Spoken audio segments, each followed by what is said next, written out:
Check 1 2 1 2. I think we got volume. Hello. I hope we have volume anyway. Yeah. Check 1 2 3. Hello. Hello. Let me see if we're even on.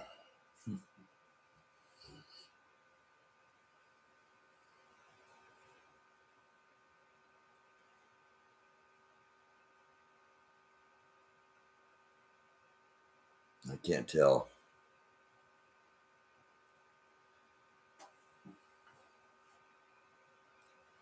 Yes, sound. Thank you, Sissy. Thank you. Mwah. Thank you very much. We are live. A minute and 18 in. Hello, everybody. Hi there. Thank you for joining. Take two. Indiana rocks. Indiana rocks. I'm doing cowbell. The show needs more All show needs more cowbell. Everybody needs cowbell. Of course, Indiana rocks, and that's our little. Yes, finally, thank you, Pat. Thank you for hanging in with us, everybody. And somebody's probably texting me saying you've got sound. Yes, thank you, the one and only Lori Arnold. Thank you, Lori. Thank you, Lori. Thank you, Sissy. Thank you, Pat. Thank you, everybody, for clicking on. Greatly appreciate you clicking on. Hit the subscribe. Hit the like. We're working on an introductory song. Mel's going to play guitar. What? I hope I do better than I did. The strings were on. The strings were. Yeah, the strings are like 40 years old. Yeah. You know, the strings were like this far apart from each other. Yeah. To play that kind of guitar. No kidding. Yeah. My sausage fingers can't. So tonight's episode is Indiana's Woodstock. And a lot of people will go, there's no such thing as Indiana's Woodstock. No, but yes, there is. But yes, well, it didn't quite reach Woodstock level as far as entertainment. Yes. Okay, but that wasn't for lack of trying. As far as people being there. It rivaled. Yeah. Good. There was, 300,000? It all depends who you ask. Yeah. You know, it all depends who you ask. And how do we know that? How do we know that this happened? Well, this guy right here was there. Got to go. Mel was there at Bull Island. Now, this started off as the ERIE CANAL Soda Pop Festival. Yes, quite a. You think that it's like trying to mask what's really going to happen? You know, do you think people thought, oh my gosh, we're going to go and drink soda pop? Yeah, and ice cream. And the fact that the Erie Canal runs from New York through the Great Lakes, it has nothing to do with that area. Yeah. I guess some of it might have emptied out into one of these rivers. But anyhow. Yeah, so they were kind of trying to make it sound less foreboding. Yeah, not as bad as a bunch of naked hippies running through your small little town. And although there were what? Naked people probably running through town.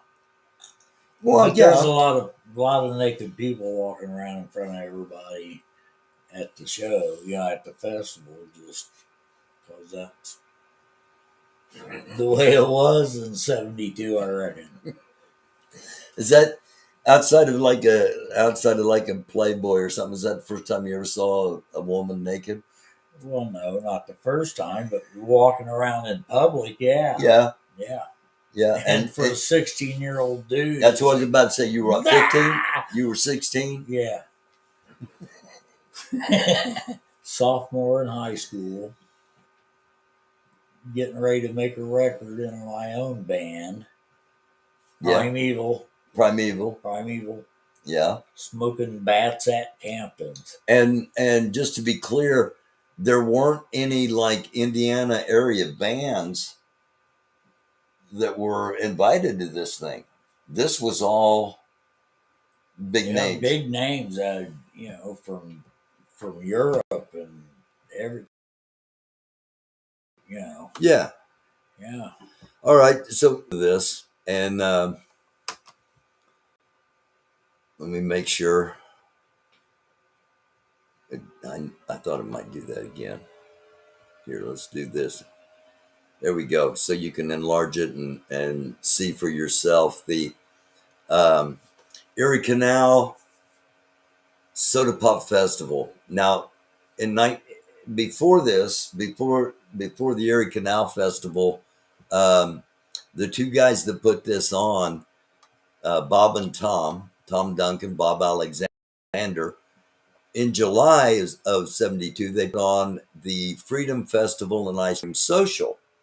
Again, trying not to make it sound like a bunch of naked hippies were going to come and smoke marijuana and enjoy music. Yeah, ominous things on the horizon. Right. Well, it said successful, but it had its problems, but that's another episode. And Ike Tina Turner, Dr. John Hallen Wolf, New Riders of Purple Sage, Edgar Winter, Edgar Winter's guitar player, Rick Derringer from Union City, Indiana. And we'll have an episode about Rick Derringer on Indiana Rocks.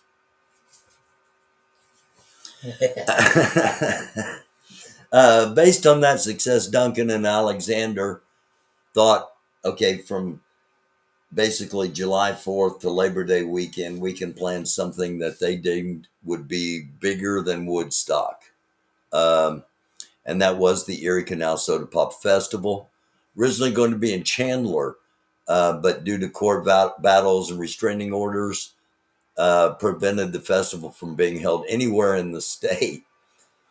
Shortly before the festival was scheduled to begin on Labor Day, promoters decided on a site near Griffith, Indiana, known as Bull Island, due to the course of the Wabash River changing since the border with neighboring Illinois was drawn. There's a little bit of controversy about that. About the border and about the fact that this little area called Bull Island is in Indiana, but is actually governed by Illinois despite being on the opposite side of the river. And the only way you can get to the land is from Indiana. Yeah. But supposedly it was changed because the river changed since the border was drawn. Indiana's only been a state for, a couple hundred years now. 1816. And 1816. And I don't think the river changed course in the way that. So I think that was an excuse given, and something else was really involved. Yeah, it takes a long Conspiracy. time to change the course of a river. like that. Yeah. As you'll see from the map, we're going to show you in just a minute. Anyway, the government of White County, Illinois, where Bull Island is located, was unable to prevent the festival from being held in the short time they had. And actually, that's not totally correct. One of the promoters, drove over there like 3 hours before deadline and paid them $15,000 to pay so that they could hold it. So, again, this is one of those situations, if there ever was one, where if there's two sides to every story. Yeah. There are those that try to demonize this whole thing, and there were some things happen. Oh, yeah. But there are those that weren't around whatever was happening when it happened and had a blast. Yeah. Yeah. I know I did. Yeah. I had a lot of fun there.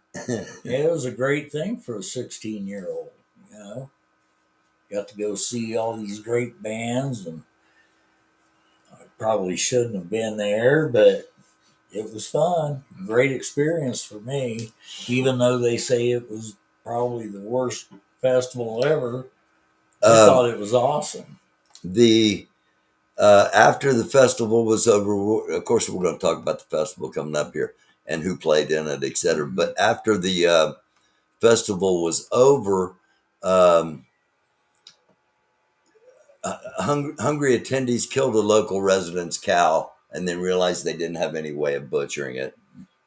You think drugs might have been involved in that? Oh yeah. Two attendees died during the festival. This is according to this particular article. Some people say three. Some law enforcement say there were 3 drownings and 1 heroin overdose. Mr. Brownstone was prevalent. Mr. Brownstone. Yeah. As the festival ended, the crowd set fire to what remained of the stage and looted parked vehicles.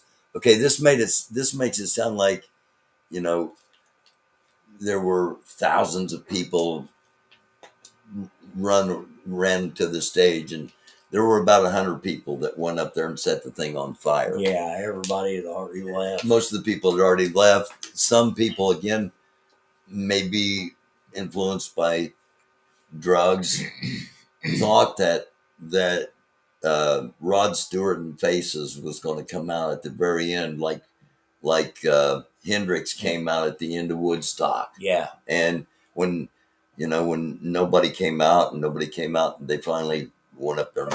Yeah. Yeah, so many of the top acts dropped out. Some of them wanted more money when they saw there was more people there than they expected, and others. The Allman Brothers didn't play because of a death in the band. Was that Greg or Barry Oakley? That was Barry Oakley. That's what I thought. The promoters were subsequently sued by the landowners of Bull Island, also on-site vendors, the Internal Revenue, the state government of Illinois and Indiana, and a local farmer who alleged cattle loss due to marijuana inhalation. Well, due to the munchies. He took it into our own hands. Sorry. The guy was charging $10 a cheeseburger in his food truck. So what do you want us to do? Okay, here's what Bull Island looks like. Obviously, Google Maps is what we're using here, and you can see the path of the Wabash, and it's hard to visualize topographically how the Wabash originally ran over to here and then around and down, or that it would run upstream and over the top like a roller coaster and down. Yeah.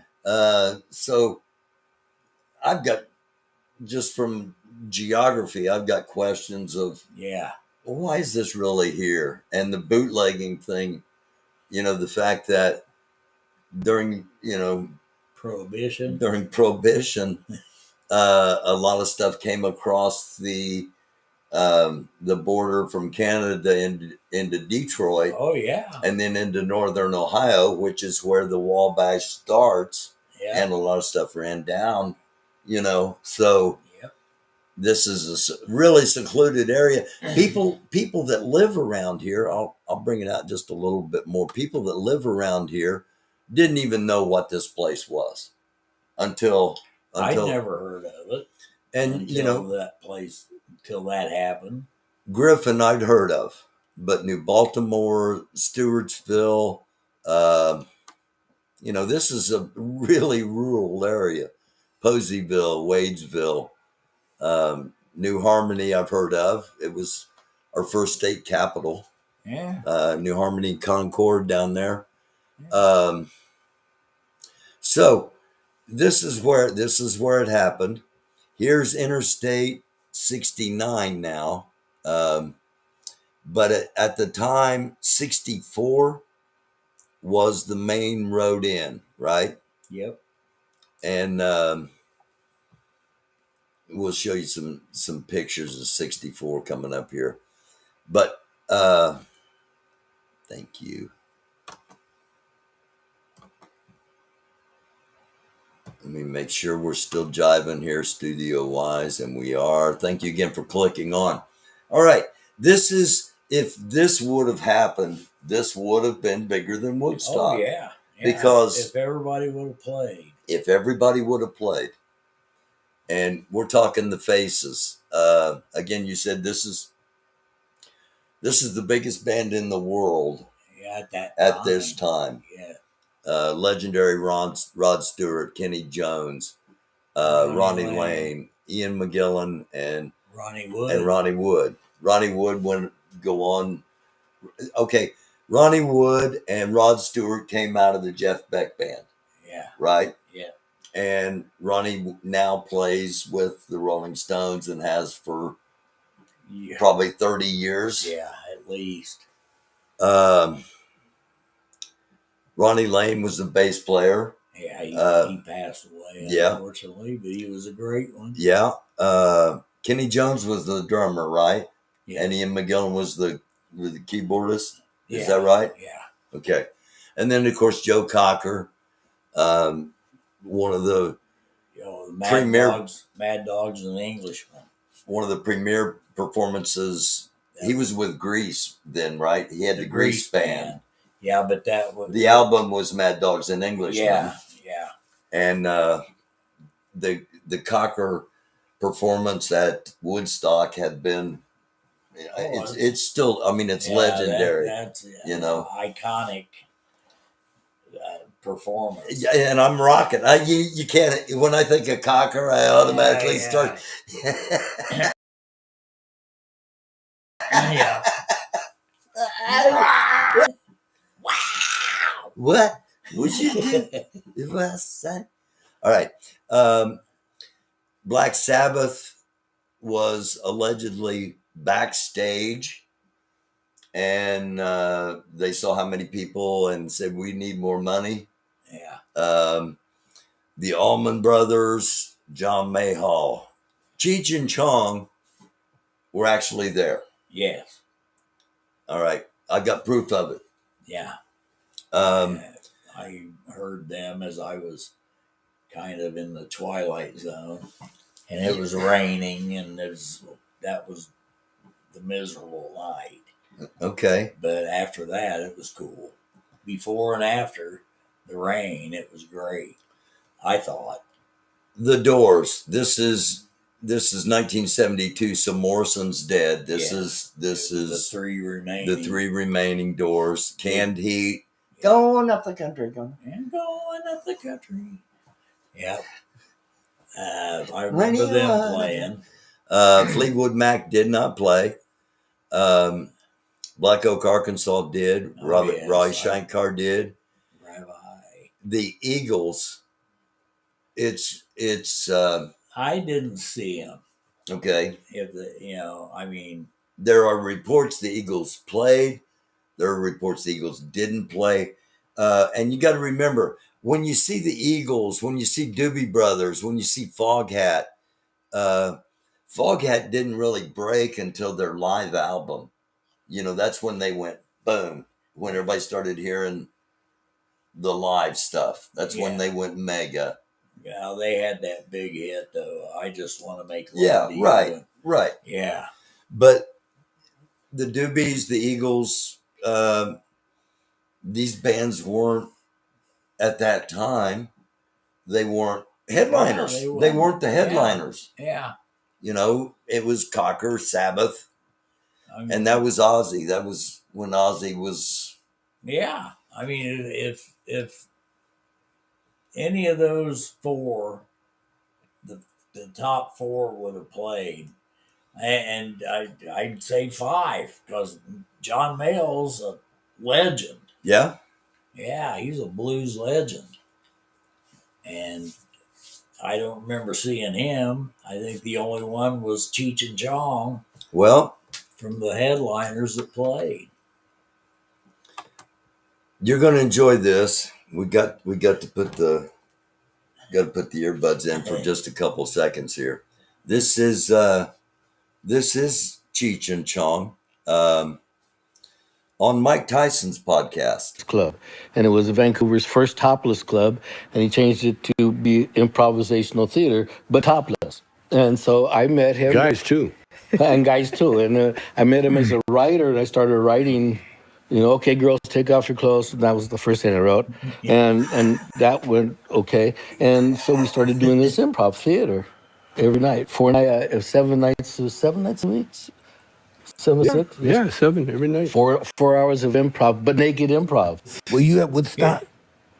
No, but just before. Yeah. No, we missed that one. I wish we were there, man. Which one? Woodstock. I was traveling with my lady from Detroit, got to LA, met some hippies, and he said, "Come on, we're going to New York." I just came from Detroit. I said, "No, I'm staying here." It was Woodstock. It's a legendary, baby. Yeah. I used to live in Catskill, New York, so I would go to Woodstock. Yeah, it's Woodstock. And the hippies from the 60s are still there. Yeah, they're still there. We've played there again since. Yeah, we worked up there. They never left. They got stuck. It's amazing. The 60s. That was a watershed, man. Yeah. We played a gig in Bull Island, Indiana, which was basically just outside of Chicago. It was right after Woodstock, and there was 500,000 people.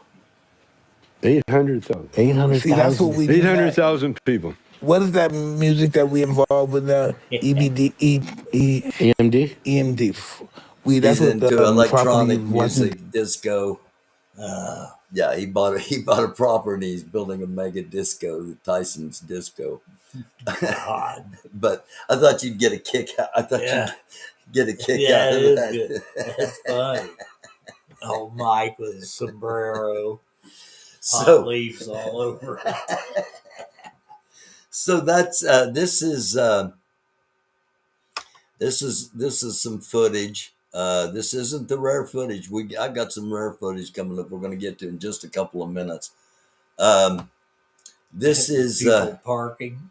This is what it looked like on that interstate that's like 8 miles away from where Bull Island is. These are cars that people are just obviously abandoned. Any way they could, just to be able to get to the festival site. Now, you didn't have to walk far, right? We walked pretty far, but not like 8 miles, or did you? Been. Really? Yeah. Because I didn't have enough money to get in.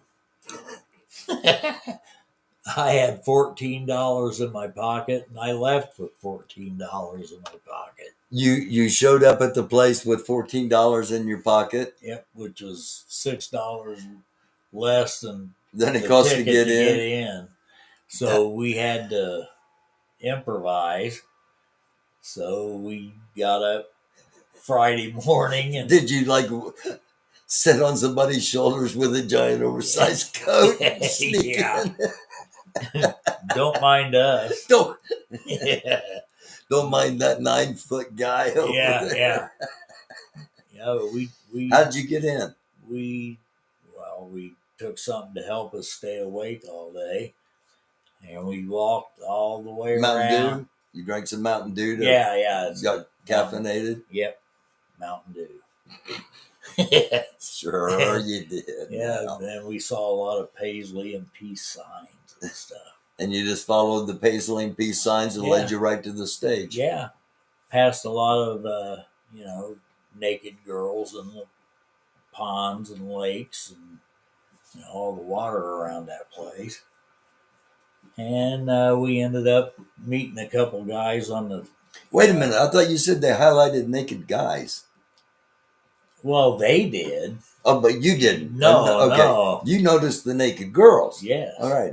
Just to make sure. But there was, the naked guys was during the show. This was on the way a day before the show started. Oh, okay. All right. That's another thing.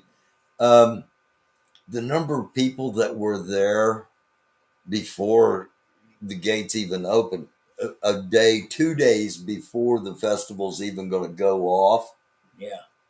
And they didn't know if the festival was going to go off, and more people kept coming and more people kept coming. So all of a sudden it's like, what are we going to do with all these people? Well, let's get them into one place anyway. Yep. We met those two guys on that path, and they said, "Are you guys going to the show?" And we said, "Yeah." And they said, "Well, if you're expecting to sneak in, it's not going to happen because security is way too tight. There's no way you can get in there without a ticket." We said, well, okay, we'll take our chance. And we went on walking around and walked right straight up to the stage. Nobody said a word. It was within the first couple hundred people there. So without naming names, there were what, 5 of you? Yeah. There was we got there and hell, I can't even remember who drove. But we got there. I probably slept most of the way there, and then when I woke up, we were there and everybody else is tired. I'm like, well, okay. So I tried to sleep during the night there, and then Friday morning we took off. But yeah, we got right up there close. It was twilight on Friday evening, and we kind of bedded down right there, probably 50 feet from the stage. Yeah. And woke up the next morning, and for as far as you could see, it was people behind you. Yeah. And all around you. Yeah, and every step you took, you was either tripping over somebody or stepping over somebody, and it was like, okay, it's on. And this is Friday. This is before everything's even started. Yeah, Friday evening. Yeah. And the festival starts Saturday morning. Yeah. And people, they had like 6, manual pumps for water. And within probably the first 3 or 4 hours before the show even started, there was idiots that went up there and started jacking on those damn things and break the handle off. Yeah, so there wasn't any water, right off the bat. They fucked that up. I screwed it up. But yeah, and that from then on it was like chaos. No water, 6 bathrooms for a couple 100,000 people, and very ill prepared. And one report said that somebody opened one of the porta potty, and it was like 2 feet above the sink. Yeah. Or above the. Anyway. Yeah. We just made our way out into the bushes. There was an area called Turd's Field. Yeah. Yeah, that's probably where we were. And then there was a ditch that was, the purpose of the ditch originally was to make sure cars didn't drive up near the stage. Yeah. But it became a open sewage ditch. Yeah. Ugh. Yeah. All right. This is a trailer to a documentary that supposedly is going to come out at some point. This festival had so much promise, so much potential. It's hard to believe what all happened. It was supposed to be the next Woodstock, but it was hell on earth. 21 feet on. Lots of rain, very little music. The promoters had promised 400 outdoor critters. There were no more than 6. I've heard 200,000 to 400. Crazy amount of people. There were 2 deaths, 1 birth, and bands canceling left and right. Black Sabbath, Joe Cocker, Fleetwood Mac. Have you ever heard of the ERIE CANAL Soda Pop Festival? It happened 50 years ago on Labor Day weekend. The biggest problem was there was no infrastructure. It was a a drug market, became what they call Alice in Wonderland Alley. It was utter chaos. They set those trailers on fire. Propane tanks exploded. The festival ended when the crowd burned down the stage. The Erie Canal Soda Pop Music Festival was one of the most infamous concert failures of all time. So why don't people know about it? Undercover police filmed the entire weekend, but they won't fully release the films. Why are local authorities still calling it an ongoing investigation? You think that's got something to do with the fact that the river doesn't actually bend the way it's supposed to in that little piece of land? Yeah. I'm just saying. Yeah. I'm just asking. Indiana State Police finally released some more documents, but it's heavily redacted. Documents show that the government owns partial land rights in perpetuity. Is there some kind of cover-up? Now a majority of the land has changed hands again, and the new owners want to make history. We just bought the property end of last year. If we were to have a 50th anniversary, I'll be on it. I don't think that needs to go on camera. There's a lot of chatter around town.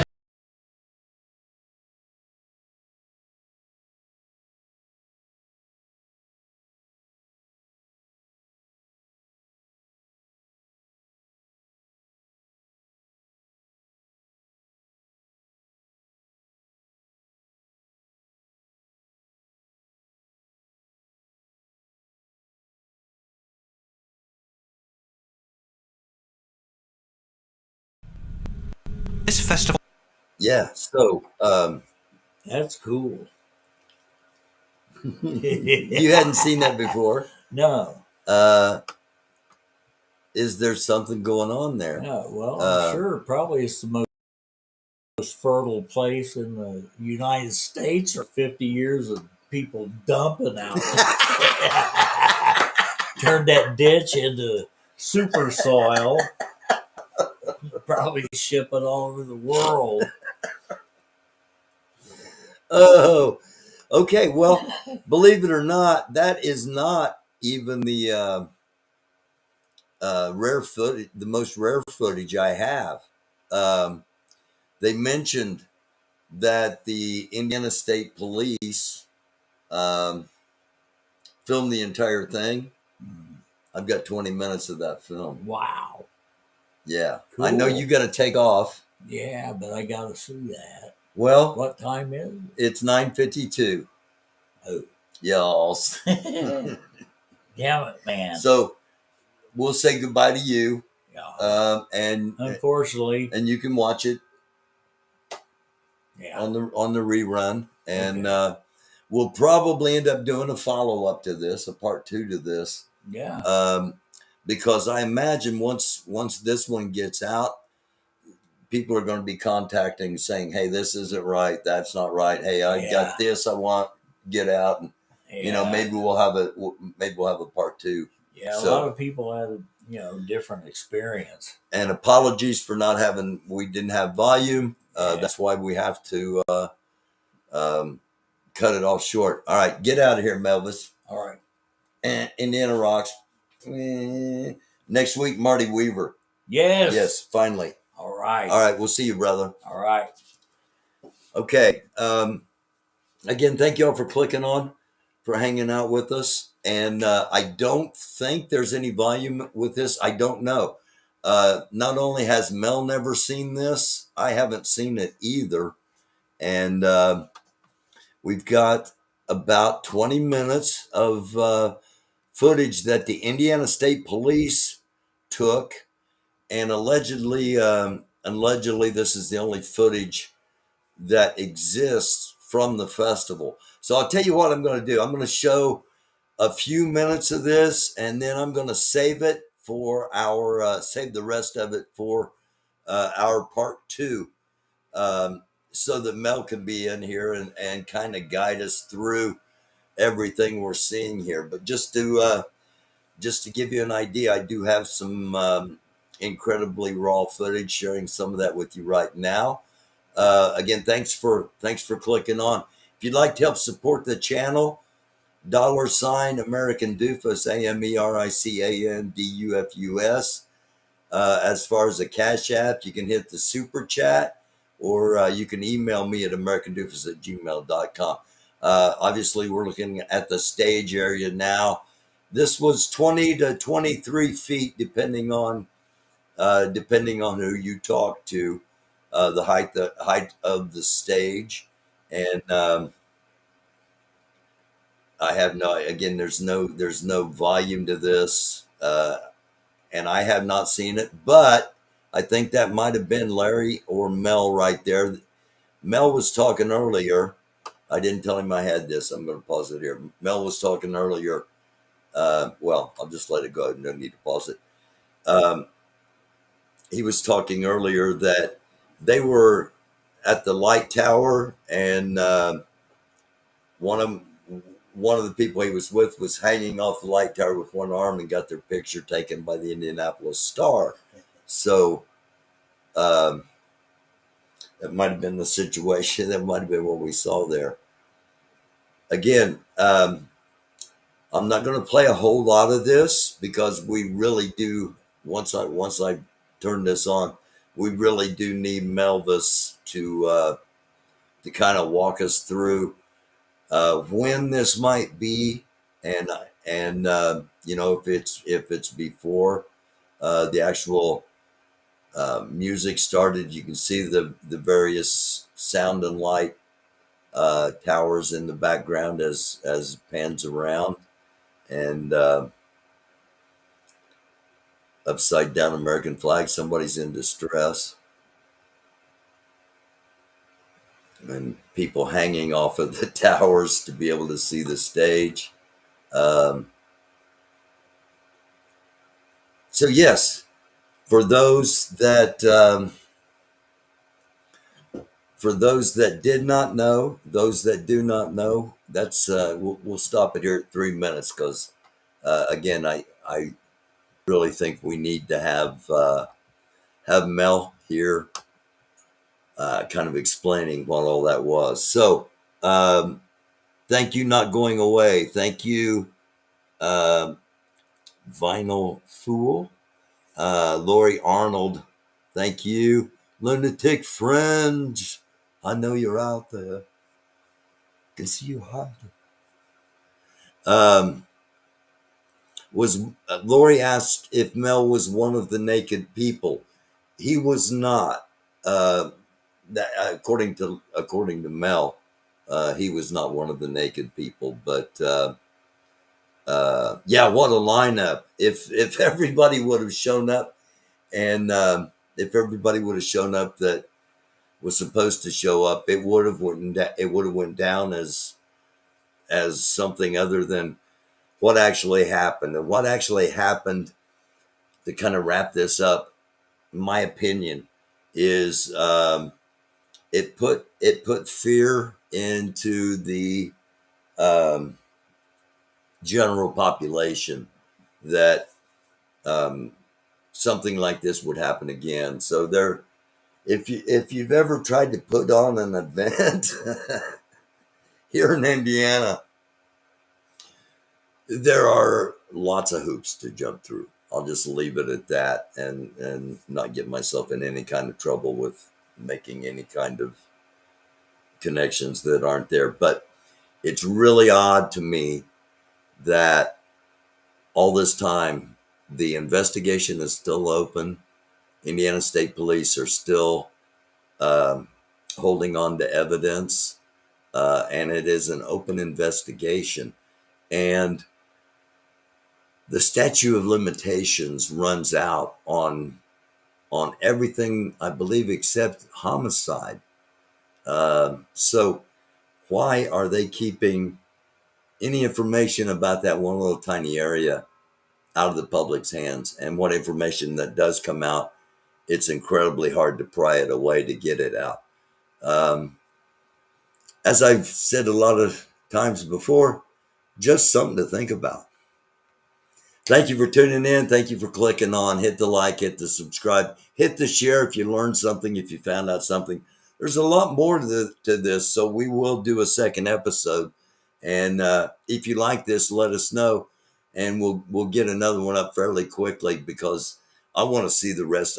I will watch the rest of the video, but we need Mel here to kind of walk us through everything.